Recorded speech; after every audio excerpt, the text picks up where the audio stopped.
para começar o nosso bate-papo de hoje, eu queria entender um pouquinho, queria na verdade que você explicasse como que está a estratégia de atuação da Abril Media na internet, especificamente voltado para e-commerce, para os nossos telespectadores entenderem quais são as oportunidades que eles podem aproveitar. Tá. A ideia da Abril Media como um todo, né, é utilizar cada vez mais, potencializar todos os nossos e qualquer ativo para transformar em negócios, então não só para o varejo online tradicional de venda de produtos, mas também aqueles que fazem serviços, aqueles que prestam qualquer tipo de assinatura, como site de relacionamentos de namoro, essas coisas como todo, ou aluguel de filmes, qualquer coisa que combine com qualquer um desses ativos da Abril. E quando eu falo ativos da Abril, eu não falo só da nossa audiência ou das nossas plataformas e marcas, né? Eu não falo apenas Veja, apenas Exame ou revistas como a Bravo, né? Eu falo da nossa audiência como um todo, eu falo da nossa capilaridade de base de e-mail marketing, onde a gente hoje tem 15 milhões de nomes. Para você ter ideia, a Abril ela tem uma veia muito forte de marketing direto. Ela foi pioneira em venda de assinaturas aqui no Brasil e venda direta ao consumidor. Isso fez com que ela criasse todo um ecossistema de venda para os próprios produtos. Isso fez com que fosse criada uma estrada onde a gente soubesse, além do nome, do gosto, do perfil dele para cada editoria, para cada revista, o comportamento de consumo como um todo. Isso é transportado para o varejo. Então a gente usa isso como uma força de mídia. A gente também tem entrega das nossas revistas aos nossos assinantes, então a gente pode encartar algumas coisas e oferecer para o varejo. A gente tem um clube do assinante com mais de 500 mil nomes, a gente pode fazer promoções exclusivas. Isso é o que já existia, entre as coisas que já existiam eram essas, mas a gente queria ir além. A gente queria criar outras coisas novas para oferecer para o varejo. E quando eu falo das revistas, a gente também está falando que em toda revista, se você reparar no nosso site, tem uma pequena vitrine, uma janela, onde a gente tem ofertas para varejo, para fazer por modelo de CPC, por modelo de clique, por modelo de divisão de receita. O que a gente quer, na verdade, é fazer qualquer modelo de negócio seja possível, né? A gente acha que a mídia para esse segmento ela passa por uma constante transformação e a gente quer estar apto a atender essa demanda desse mercado e atender bem e trazer dinheiro para os dois lados, né? Ser uma coisa sempre fair. Entendi. Então, e o que é interessante o que você comentou e na visão geral de um plano de marketing para uma loja virtual, essa questão que não tem só uma forma de promover a venda. A gente pode utilizar todos os ativos, no caso específico da Abril, e para um empresário que tem a sua loja e ele quer promover não necessariamente só os meios tradicionais, um banner, um AdWords, mas a gente tem no mercado como um todo uma série de ferramentas que podem ser utilizadas, então, e não só no online como no offline, na verdade, né? A gente tem a intenção nos nossos modelos, agora falando do que a gente entende como a mídia tradicional para o varejo, a capacidade de atender demanda de todos os portes de um varejista online, tanto um médio, um pequeno e até um grande, né? Quando eu falo do pequeno, a gente tem, ele pode investir desde 1.000 a 5.000 a 100 mil reais por mês aqui, né? O que difere talvez de outros portais, né? Porque a gente tem a capacidade de atender um investimento menor e isso ajuda a fomentar o mercado. Porque os nossos modelos eles são mais precisos na segmentação e eles podem como eu posso dizer, eles podem ser moldados para cada necessidade e para cada modelo de negócio e tamanho da operação de cada varejista. Ou seja, se alguém quiser investir R$1.000 aqui, consegue investir, o que talvez não consiga em algum outro portal.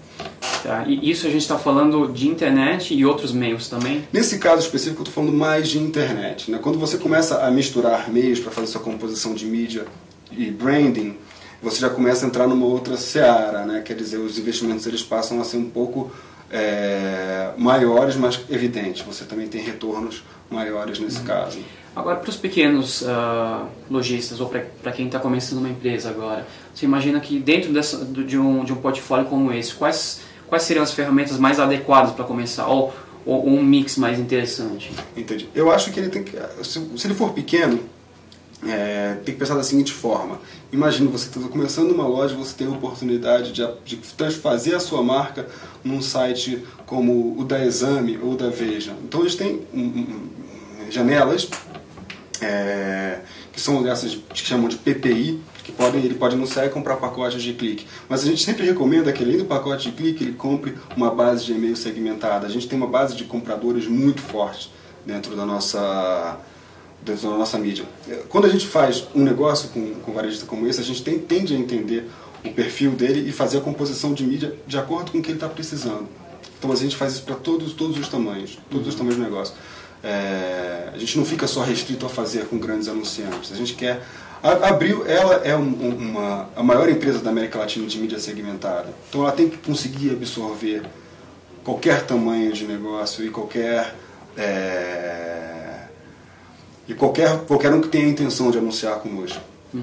Então, na verdade, extrapolando para não só para os ativos da Abril, mas como o mercado como um todo, para as ferramentas, então a gente pode imaginar que para um novo varejista, um novo empresário que está entrando, ele precisa mesmo utilizar tudo que está disponível dentro da verba que ele vai determinar. Sim.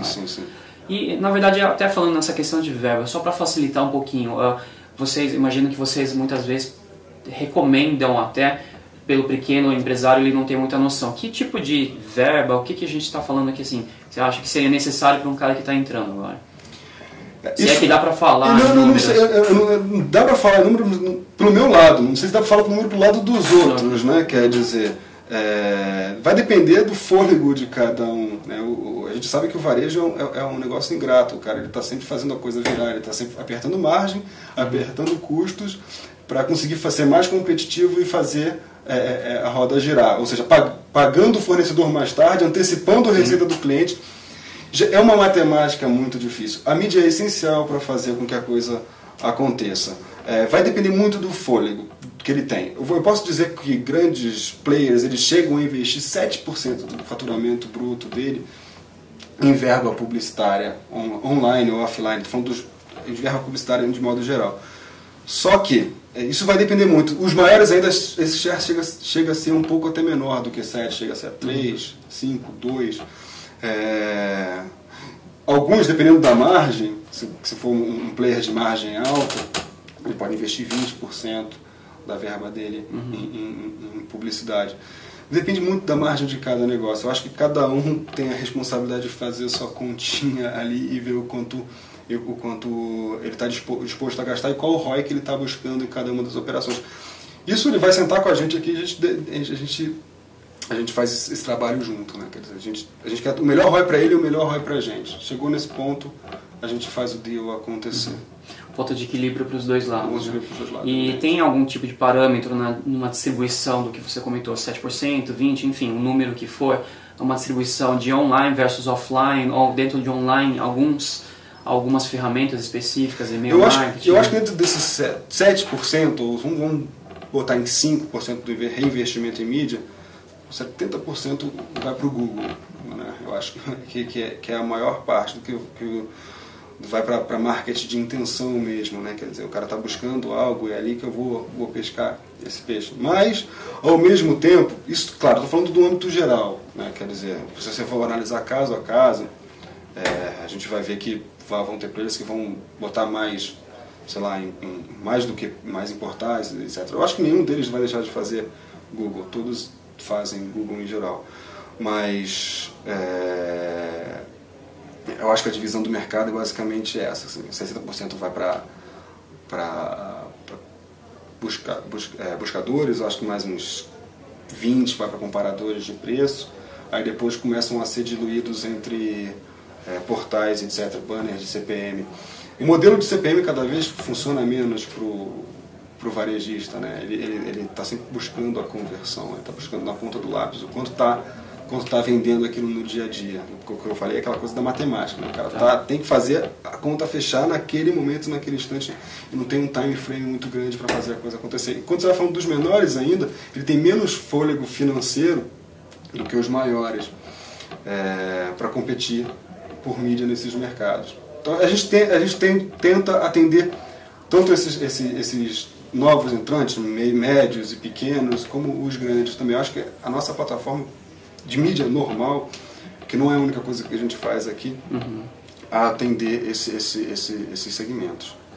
Deixa eu só pegar então o ponto que você comentou agora da questão do CPM versus as ferramentas que geram lead diretamente, geram vendas. Eu acho que muitas vezes a tendência, e até pela necessidade de gerar resultado, coloca-se a maior parte da verba, como você até falou nessa proporção, em mídias que vão gerar venda em detrimento de um que vai construir a marca. Um CPM muito mais, a gente pode posicionar de uma certa forma nesse caso. Como que um empresário online resolve, resolve esse drama? Porque ele precisa colocar para a formação da marca dele. Ele precisa. Eu acho que aí que está, né? É a grande justiça do mundo. Quem vai ter mais fôlego para fazer isso é quem tem mais verba publicitária que vai conseguir investir nisso. Eu acho que um pequeno ele vai tradicionalmente ir para o que faz a conta dele fechar. Aí depois deixa que a marca ele faça no pós-venda, né? Porque eu acho que o varejo, além de ter que expor a marca dele, o diferencial pode estar no pós-venda mesmo acontecendo. Eu estou falando de uma coisa meio Zappos, Amazon e tudo mais, que é trabalhar no pós-venda como construção de marca. Mas a gente não pode interferir nada desse lado. Mas dentro da composição de marca, no pré-venda, a gente acha que esse equilíbrio ele deve ser encontrado na maneira que você vai conseguir fazer com que essa negociação do CPM faça com que você tenha uma exposição relevante para que a sua marca seja construída como um todo. É muito difícil para quem não tem uma certa quantidade de verba fazer isso acontecer, porque o CPM faz com que muitas vezes você dilua, desapareça, você não consiga aparecer muito dependendo da quantidade que você compre. E por isso que a gente tem esses microformatos no nosso site, baseados em CPC, em posição, para que pequenos varejistas eles consigam fazer pelo menos ter uma imagem associada. Enfim, é uma decisão que vai muito de cada estratégia, de cada pequeno player ou de grande player, de como vai fazer essa composição. Me fala um pouquinho mais desse microformato, o que exatamente é? São esses microformatos, são literalmente pequenos, são formatos pequenos. São formatos pequenos. Okay. Então, para ele não ficar tão diluído, ou ele ter pelo menos uma exposição em algum local. Né? Eu acho que o que se passa na cabeça de alguém que tem uma verba limitada? Ele fala assim, eu vou trazer esse cara para dentro, eu construo a marca quando ele vier para o meu site, entende? Dá para você fazer isso muito com segmentação, de e-mail, segmentação base segmentada ou mídias regionalizadas para fazer sua marca ser construída a um entorno. Isso é uma boa solução para quem quer pelo menos dividir o que é aquela mídia que a gente chama de mídia de desempenho com mídia de criação de marca. A gente, por exemplo, se vier uma loja aqui querendo falar assim, eu quero investir, sei lá, 5 mil reais aqui com você, exemplo, quero mandar fazer uma campanha de e-mail, a gente vai fazer uma restrição, ele vai conversar com um certo tipo de público, que é um público premium. A gente vai sugerir que ele, na criação dele, faça a venda da marca dele e também faça a venda dos produtos. No final das contas, ele vai falar assim, minha marca foi legal, apareceu bem, mas quanto fechou? Dá para fazer. Eu acho que uma solução para quando você quer fazer os dois, vai tentando e-mail marketing, vai tentando conseguir uma negociação de CPM boa. Mas mesmo assim, se você quiser conseguir uma negociação de CPM boa, você tem que comprar bastante dele para que você consiga aparecer. Né? Quer dizer, o negócio é difícil. Então, na verdade, se por exemplo, essas estratégias que você comentou, segmentação ou uma mídia mais regionalizada ajuda, eventualmente, porque aquela mesma verba que ele usaria numa mídia nacional, uma mídia online, se dilui, nesse caso, uma mídia mais segmentada, ele deve ter mais visibilidade. Isso, ele consegue ter mais visibilidade mais local. Porque quando a gente está focando aqui no cenário de de verbas limitadas, né? Eu acho que quem tem uma verba maior ou que tem uma grande participação de mercado, ele já faz pacotes anuais com grandes portais, ele já faz pacotes anualizados, então ele não vive tanto esse drama, né? Ele já faz uma negociação que garante que a sobrevida da marca dele seja, pelo menos, tenha presença em alguns portais. Se você parar para pensar, você deve ver Netshoes em todo lugar que você vai, né? Você vai vendo marcas como Americana em todo lugar que você vai. Eles estão presentes em praticamente os mais relevantes, os players mais relevantes. Para um cara menor, e na verdade, assim, quando você tem a verba, então você pode acabar entrando em todos os lugares. Quando a gente fala, mesmo assim vai escolhendo também, né? Agora, vamos falar um pouquinho dessa questão da segmentação. A segmentação, na verdade, você pode atuar tanto a segmentação dos próprios usuários, na base que você comentou, a base de o database ou o e-mail marketing, você consegue visualizar, quanto no próprio conteúdo na hora de atrair os usuários. Então, obviamente, acho que você tinha comentado também, a Abril é o maior grupo da América Latina de mídia segmentada. Então, se eu sou, e agora a tendência, obviamente, é que cada vez os varejistas se especializem mais, faz muito mais sentido eu procurar diretamente a mídia ou o veículo ou o site que fale para o meu público ou para o público que está interessado naquele produto especificamente, né? Eu vou te dar exemplos assim, práticos em como funciona a nossa base, nosso DBM, que é frequentemente alimentado por pesquisas, por concursos, para que a gente entenda cada vez melhor esse nosso cliente. Então a gente sabe um grupo que mora aqui em São Paulo, no Itaim, quem está na faculdade, em que período que está, se tem irmão, se tem filho. Então isso faz com que eu possa oferecer coisas de livraria universitária para o período que ele está, ou seja, ele sabe que ele vai passar para o terceiro período, então você pode fazer uma oferta de um livro naquele período. Então a gente, para quem é mais forte, um livreiro mais forte no segmento de livros, ou seja, o segmento que ele atua, isso é uma solução ideal. A gente sabe quem é que pratica corrida, quem é que gosta de carro, quem é que tem carro, qual modelo do carro que ele tem. Então a gente faz, se o segmento é automotivo, a gente vai para essa questão do automotivo. A gente sabe como é que são as composições de família, então se tem coisas de cama, mesa e banho, casa, a gente consegue fazer a segmentação. É um trabalho duro dos dois lados, né? Quer dizer, você fazer essa segmentação constante é trabalhoso. E geralmente quem tem mais interesse em fazer isso é quem são aqueles caras que são especializados, né? Eles já vêm com essa atuação, eles já têm um tamanho, às vezes são iniciantes nesse mercado, então eles já são mais focados em determinados segmentos. A gente, do nosso lado, a gente cruza a nossa base para fazer uma mídia mais especializada para eles. E modelos de negócios variados, né? A gente, dependendo da atuação, do modelo que ele faz, a gente pode trabalhar por CPC, CPM, Profit Share, a gente trabalha em diversos modelos, sempre avaliando custos de oportunidade dos dois lados. A gente tem uma equipe comercial bem dedicada a atender esse segmento. Nessa linha de conteúdo segmentado, vocês lançaram recentemente o Clica por Ter. Acho que tem menos de uma semana, né? Tem. Isso vai parte da estratégia que a gente está falando lá do início, que é rentabilizar os ativos da Abril como um todo. Quando a gente fez a nossa vitrine, quando a gente começou a oferecer para o mercado de leads a oportunidade de comprar clique na Abril, a gente percebeu que havia um movimento natural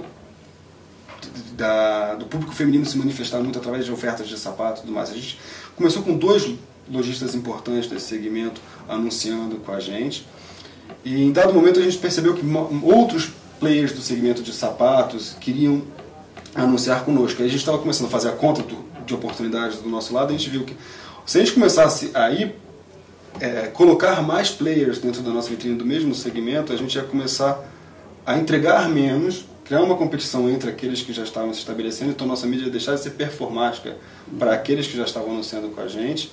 Então o bolo não ia crescer para a gente dividir mais em pedaços iguais. Você ia ter uma vitrine em qualquer site cheio de sapatos. Isso. Aí a gente pensou assim, que eu preciso atender essa demanda desse mercado. Fizemos uma pesquisa e realmente a gente percebeu que o mercado de moda como um todo está num movimento muito interessante, quer dizer, a gente vê clubes de compras aparecendo, lojas que eram até então só offline, iniciando sua operação na internet.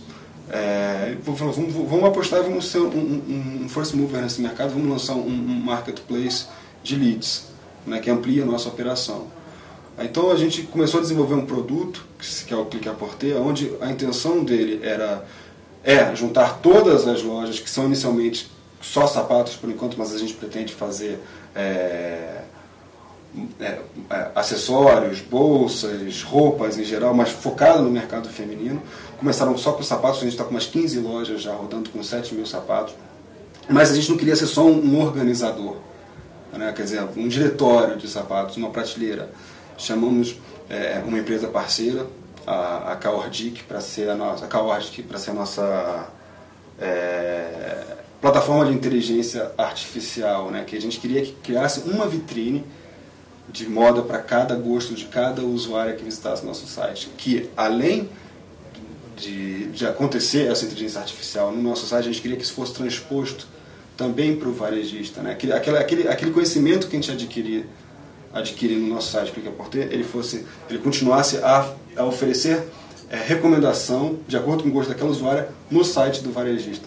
Isso é uma vontade da gente, de fato, criar um negócio onde o retorno por investimento desse varejista seja altamente compensatório, o nosso retorno de oportunidade de mídia também seja altamente compensatório, e a gente criar um modelo de mídia que até então não existe, né, onde você participa de diversos pontos de contato. Porque essa mesma inteligência que a gente quer colocar, a gente quer transpor também para o conteúdo, né? A gente brinca que quer criar o AdSense da moda, a gente quer criar o Fashion Sense, a gente fazendo retargeting, fazendo o ciclo completo. Conteúdo, um site de agregador de moda e os varejistas. Se a gente fechar esse ciclo completo, a gente está tendo um serviço para os nossos usuários, né, as pessoas que frequentam esse site, para a gente como mídia, e para os varejistas uma oportunidade de crescer com uma mídia satisfatória. E como vai ser baseado no gosto do usuário, ele é fair para qualquer lojista. Não depende mais só do quanto você está pagando para a Abril. Está dependendo do quanto o cliente gosta daquilo que você está vendendo. Então, essa foi uma iniciativa que a gente colocou para esse mercado. Mas a gente, além do mercado do varejo tradicional, a gente quer sempre atender cada segmento da melhor maneira possível. Então, nesse caso aqui, a sua ferramenta que você está integrando junto com os lojistas. Então, só para a gente explicar um pouquinho, ilustrar. Eu como usuário, entro na vitrine, no Clique à Porter, você consegue me rastrear, e quando eu começar a entrar nas lojas, na primeira loja que eu cliquei, essa informação também corre junto com o meu processo de uso. Isso. As informações ou a vitrine da loja também pode se refletir baseado no que eu vi anteriormente. Sim, tá? sim. Então o sistema é efetivamente o processo como um todo. A gente sempre fala que o lojista ele consegue chegar até na frente da loja dele. Na mídia ele não consegue impactar tanto. A gente está falando da cadeia como um todo. Esse é o nosso sonho, é o que a gente idealiza acontecendo. A gente já está fazendo alguns testes com algumas lojas de sapatos já fechando esse circuito. É claro que é um paradigma, né? Quer dizer, você dividir a sua informação num lugar onde todos competem. Mas a gente vê e já conseguiu mostrar para alguns que, na verdade, você fazendo isso, você está melhorando mais para você como lojista do que para você como lojista e para o usuário, né? Quer dizer, você tá dizendo antecipadamente o que ele quer, né? Então você vai estar trazendo mais mídia qualificada para aquilo que você é capaz de vender e atender a demanda daquele usuário. Se ela não gostar do que você está vendo, ela vai sair. Sim. Ela vai embora. É melhor ela vir, por exemplo, ela veio com uma rasteirinha que viu no Clique à Porter e foi no seu site e o sistema já sabe, já reconhece, já ajuda a você oferecer não uma rasteirinha da mesma cor porque você acha que é isso o relevante, mas talvez um sapato para trabalho que foi carregado desse perfil como tudo, que é o que você tem e que ela nem chegou a ver no nosso site. Era uma coisa que alimentar a cadeia como um todo. Então, é desafiador, é quebrar um paradigma, e isso que está motivando a gente a entrar nesse mercado, é desconstruir ele de fato. Está sendo super positivo até hoje com os nossos parceiros que a gente tem, e a gente está sendo muito procurado por novos lojistas, e a nossa felicidade de fato é saber que se não vou dizer se der certo, não vai dar certo, mas com isso acontecendo, a gente vai dar uma oportunidade para um pequeno varejista do interior do Brasil, que quiser vender online. Ele pode comprar mídia, e se ele for um cara que produz um belo design, ele vai ter condições iguais de fazer isso acontecer, e a gente vai estar, de certa forma, daqui, ajudando esse cara a construir o mercado lá onde quer que ele esteja. Mas, claro, o pós-venda não acontece com a gente também vai começar a suscitar ferramentas para que o usuário dê o feedback do processo de compra dele como um todo, e aquilo também entre no parâmetro de decisão de compra. Porque a gente sabe que moda, o grande problema é a política de logística reversa, né? Quer dizer, do retorno. Né? E a gente vai tentar ajudar a antecipar isso até no nosso site. No futuro, a gente quer que o feedback do usuário ajude a coisas como, por exemplo, esse sapato ele é 36, ele é 36 grande, pequeno, é largo ou alto, assim, então são informações que não tem, que de repente o usuário pode passar para a gente vai compondo essas informações e ajudando a que a decisão seja tomada, e para o próprio lojista ter menos troca e devolução, que é uma conta cara para esse mercado. Ou seja, aí afunilando e usando todas as informações que você tem, nesse caso não só no Clica por T, provavelmente depois você vai ter todas as informações, agregar tudo isso, e quando você entregar para o lojista, ele já poder fazer uma oferta muito mais direcionada especificamente para aquele cliente. Target, né? A gente quer que essa ferramenta não seja uma ferramenta do nosso site, é uma ferramenta de recomendação para ele. Entendeu? Você não pode dar uma paradinha? Fala, Ju. O Cine precisa de você agora. Vai estar tão urgente assim, só um segundo.